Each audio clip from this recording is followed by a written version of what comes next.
Yes, but not for the reasons you might think. So you just have to remember that the voice is a muscle. The more you use your voice, the more you learn it, the more you practice, the better off you will be in the long run. For context, I've been voice training, professionally, since about 12. That was when I first saw my actual, voice coach, my first ever voice coach. So if you have a relatively healthy voice, you can achieve your goals. The problems persist when we start to get into vocal disabilities. Now, luckily, most people do not have vocal disabilities. These are things like MTD, right? There's an easy way to look at tongue tension as well. There are also emotional vocal disabilities. These usually stem from childhood trauma. And then we also have more stuttered type speech as well, which can all be limiting factors onto your voice training journey.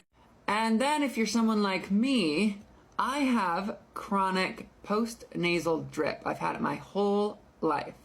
I'm constantly dealing with mucus buildup in my vocal cords. I always have this stream of grossness going down the back of my throat.